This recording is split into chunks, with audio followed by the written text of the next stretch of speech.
Porque los derechos no se mendigan, se reclaman.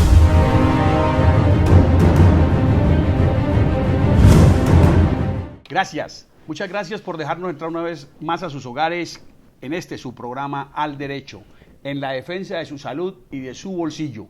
Hoy tenemos la colaboración técnica en la parte de grabación, edición de este programa, manejo de luces, toda la producción audiovisual de Mónica Ginete Martínez y Sebastián Ginete Villa. El tema del día hoy, recomendaciones para los deudores, especialmente los deudores en dificultades.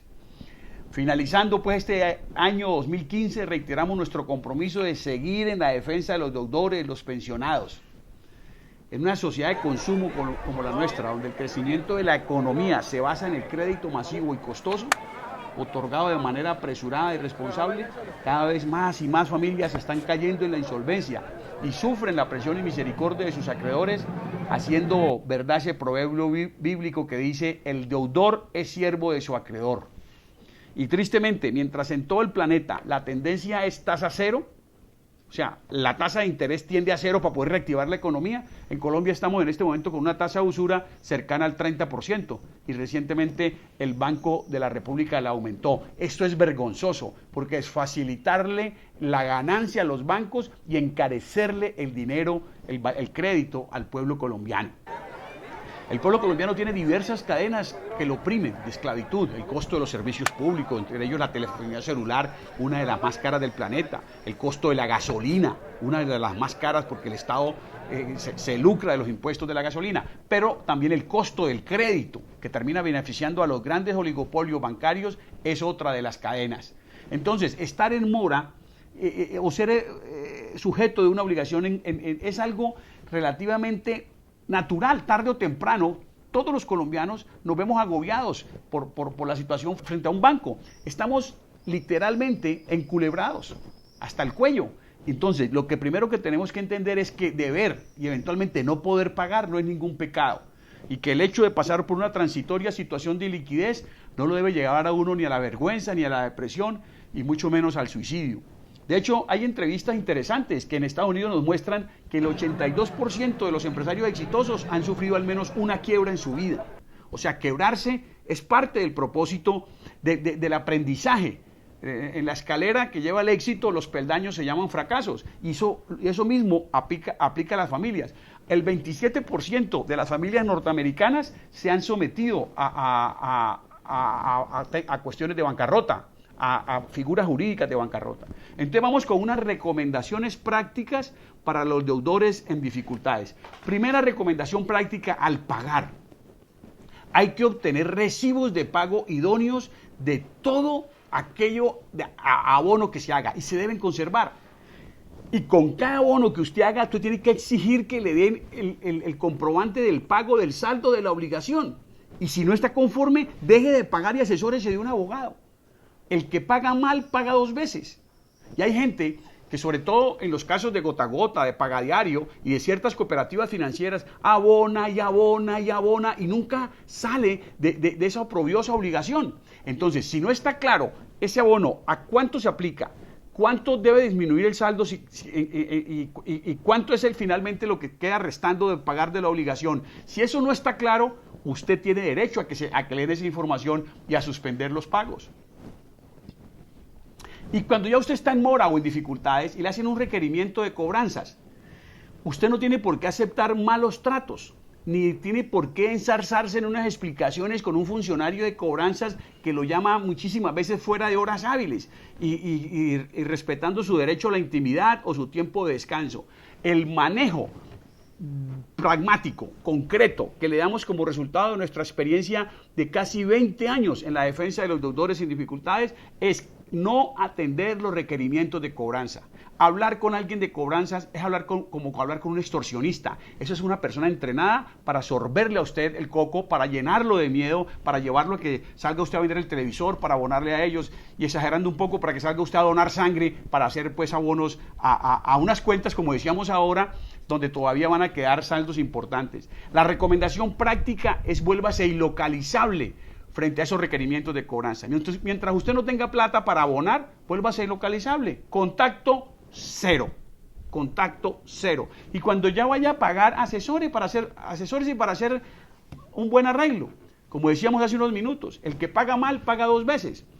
Muchos pagos definitivos de personas que dijeron, con esto me estoy quitando de encima esta obligación, terminaron como abonos parciales. Los aplicaron a honorarios de abogado, a intereses de mora, sin afectar muchas veces ni siquiera el capital. Entonces, hacer abonos sin tener en claro el saldo es como comprar un mes de tranquilidad, pero al mes entrante resulta que usted sigue debiendo, que lo siguen llamando y que el proceso continúa, si es que hay proceso, o que de todas formas continúa en mora en los registros del banco. Ahora, cuando el requerimiento sea de un abogado, ya de una oficina, no de cobranza, sino de un abogado, la expresión clara que usted tiene que asumir es que ese abogado de cobranzas no es una persona en la que usted pueda confiar.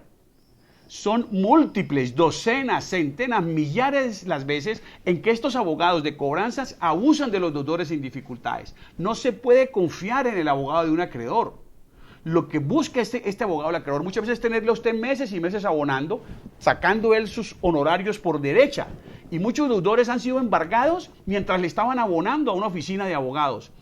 Aparentemente es lo civilizado, es lo decente, es lo transparente, pero termina siendo ingenuo, candoroso, necio, ya está estúpido ir al abogado de un banco y empezar a entregarle dinero y hacerle abonos al número de cuenta que ese abogado dice sin que usted tenga un plan de pagos exacto de cómo es que va a salir de esa obligación. Es más, amigos televidentes, desde Al Derecho denunciamos que hay un maridaje perverso entre muchos funcionarios de los bancos, gerentes de oficinas bancarias y los abogados de cobranzas, para complicarle la situación del deudor, para dilatar el arreglo, para no permitir el arreglo amigable, sino judicializar la obligación para generar honorarios e inflar el valor de la deuda. Y entonces, sobre todo cuando las obligaciones tienen prenda e hipoteca, e inflar el saldo para permitir así que el abogado se cobre un dinero extra que muchísimas veces, lo decimos con conocimiento de causa, comparte con el funcionario de la banca. Y es que es increíble, pero a ese cliente en dificultades le complica más la vida, lo graban y le aumentan el capital y le aumentan los intereses. Es como a un cliente anémico seguirle sacando sangre. Otra situación importante para los deudores en dificultades. Si tienen codeudores, infórmenles de lo que le está pasando y las estrategias que usted está siguiendo. Las circunstancias más difíciles que tienen muchos deudores es cuando tienen avalistas o codeudores y no les comentan de la situación. En nuestra firma, incluso cuando ya un cliente nos contrata, generamos espacios para que esos codeudores vengan a una cita con nosotros y nosotros le explicamos qué estamos haciendo con el deudor principal, que la mayoría de las veces suele ser un familiar o un compañero de trabajo con quien no se quiere agriar la relación, con quien no se quiere romper la relación. Entonces es importante enterar al codeudor o avalista o fiador de esa situación. Otra recomendación importante tiene que ver ya cuando hay procesos en contra. Es muy importante esto. El hecho de que usted tenga un proceso no quiere decir que usted lo van a rematar al día siguiente.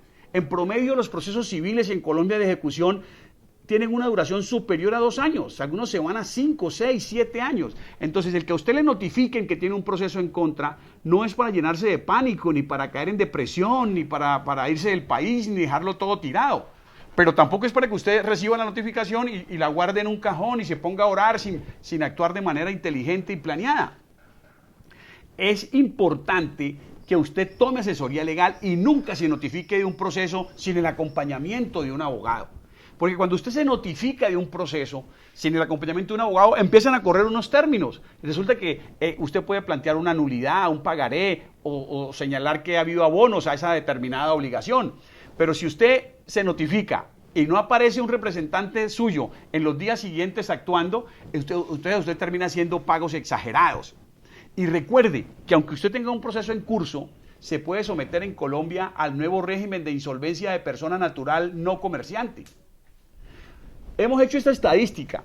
Las personas que se someten a proceso de insolvencia no comerciante, cuando totalizamos lo que han debido pagar a las deudas en 4 o 5 años, resulta que por haberse metido a insolvencia terminan pagando solamente entre un 7% y un 19% de lo que han tenido que abonar. Es más, en el nuevo régimen de insolvencia hay perdón de obligaciones, hay borrón y cuenta nueva. Depende de las circunstancias de cada cliente, si tiene activos o no que respalden, si tiene prendas, si tiene hipotecas. Pero cuando solamente tiene su salario, por ejemplo, o su pensión de jubilación, es posible el borrón y cuenta nueva, es posible el descargue. Vamos a un breve corte para unos mensajes institucionales y ya volvemos en su programa Al Derecho con el tema de hoy, recomendaciones prácticas para los deudores, para las familias en dificultades.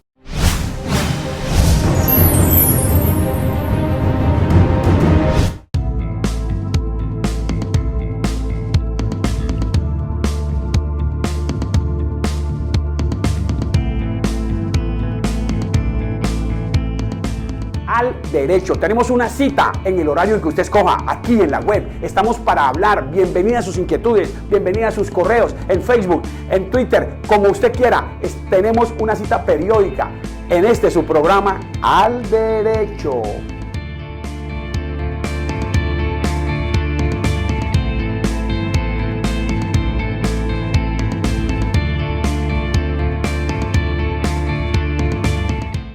Recomendaciones prácticas, parte final. Si usted tiene procesos en trámite y tiene un vehículo con prenda, no use el vehículo hasta que usted no haya sido notificado de si ya se admitió su proceso de insolvencia, si es que se metió al proceso de insolvencia, o hasta que no haga un acuerdo con el acreedor prendario. ¿Por qué? Porque le van a decomisar el carro en la calle, ¿no es cierto? Y hay todo un negocio para el decomiso de carros. Hay en la ciudad de Cali un ex policía que tiene como 4 grúas y vive muchas veces antes de que salgan los oficios de los juzgados parando a los propietarios de los vehículos que tienen obligaciones vencidas. Entonces, eso es importante. Otra recomendación importante es suprimir sus cuentas corrientes y de ahorro, porque allí le pueden terminar embargando dinero, y pasar a manejar una sola cuenta de ahorros, o sea, de tarjeta débito, no crédito, que son inembargables hasta 28 millones de pesos. Estas cuentas de ahorro son inembargables hasta 28 millones de pesos.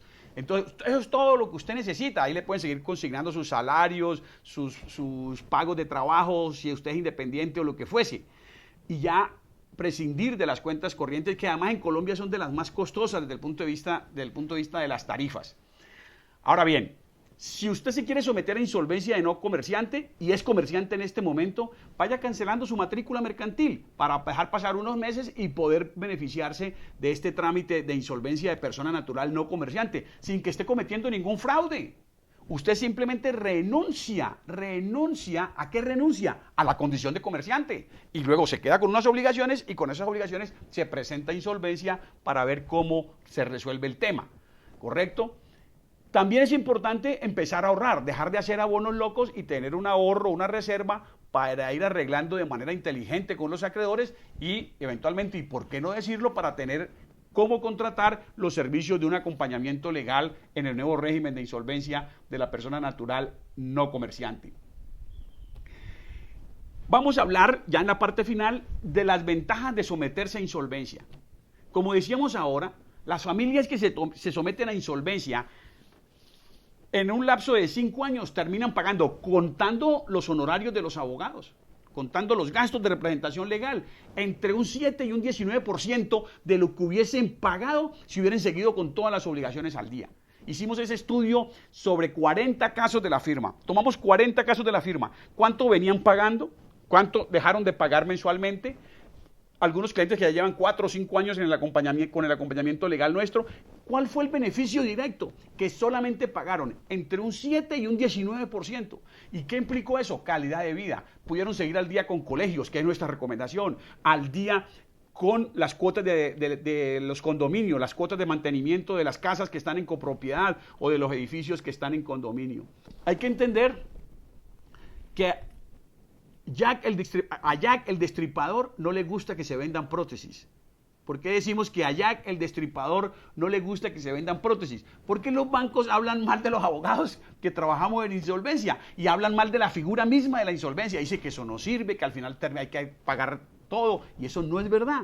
Colombia tiene hoy uno de los regímenes de insolvencia más avanzada que hay en toda Latinoamérica. Y es reciente, empezó en forma a finales del 2013, en el 2014 empezó y estamos ya en 2015 y 2016 en un escenario de popularización, de democratización de esta figura de la insolvencia. Un abrazo muy sincero por habernos dejado entrar a sus hogares, un saludo muy cordial, muy fraterno, y recuerde que tenemos una cita siempre en su programa de formación jurídica financiera al derecho.